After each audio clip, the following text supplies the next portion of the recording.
Now that we've got the pin headers or the screw terminals soldered down to our board, we're going to go to our parts bag and we're going to find some female pins.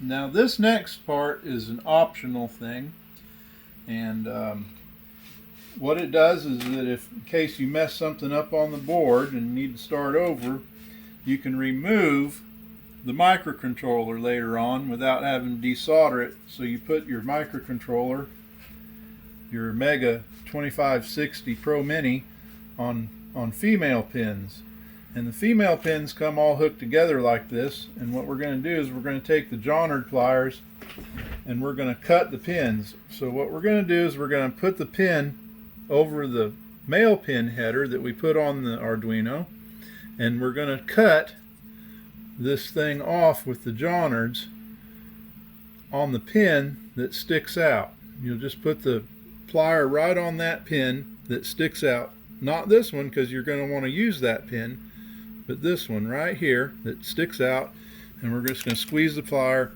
and it'll break that off right there like that. And then we're going to get the other half of it and realize that it's too short, so we're going to have to use it over here on this side in a little bit, and then we'll get another full stick and put it right here next to the first one, and we'll see now we have a nice little guide from the other one that tells us exactly where to cut, and we'll pop that one off. And don't be alarmed, you're going to lose a pin connection when you cut it each time. And then we'll just push this set onto our device so it's nice and secure. If you're really OCD, you can take a small file and file that plastic down, and it'll look just like it was made that way. We're going to acquire our two other halves, and we're going to put them on this set of pins right here. Let me get the one that's lower. Just like we did the other, we're going to go one pin out, and we're going to cut. Boink. Oops, I messed that up. That's why we give you an extra set, because you can mess that up. I'm going to go for sure one pin out and cut. And then I'm going to put this other piece on here. Make sure it's lined up good. Once again, I'm going to use the piece I already cut as a guide and cut that one off. And there's our pins.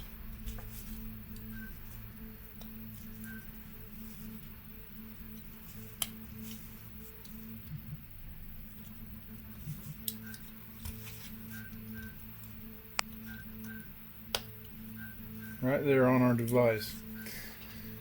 Now, as the guy that actually designed this thing, these pins here, none of them are actually used, and we didn't actually have to solder them onto the device to start with. But if you want to, you can put them on there, because that makes for a more secure contact, and it's more of a mechanical, structural sort of reason than any logical reason. It just helps hold it in place. Now I'm going to trim this one up real good. I'm going to slide it on these three.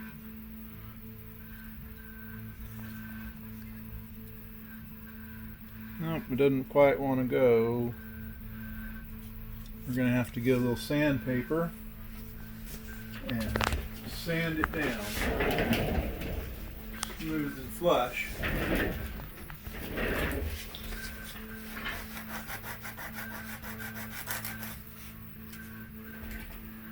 Just like that.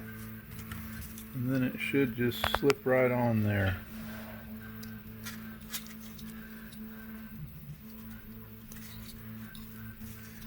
And then we'll cut it, and we're going to waste a pin on it too.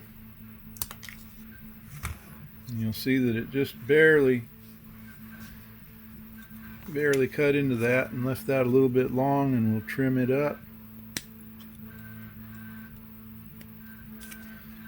And then we'll grab us another piece of pins here. That's that one that we accidentally cut too short, so we'll cut it just like this. And there we got 3 of them.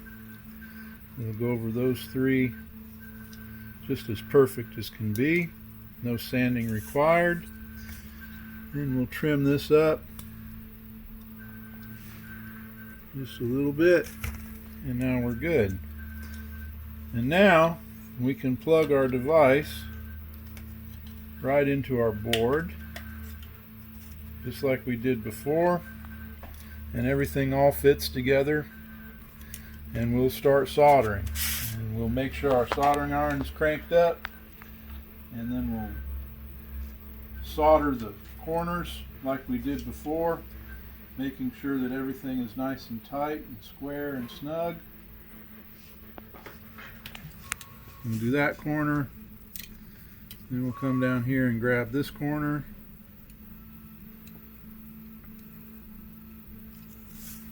and this corner, and this corner.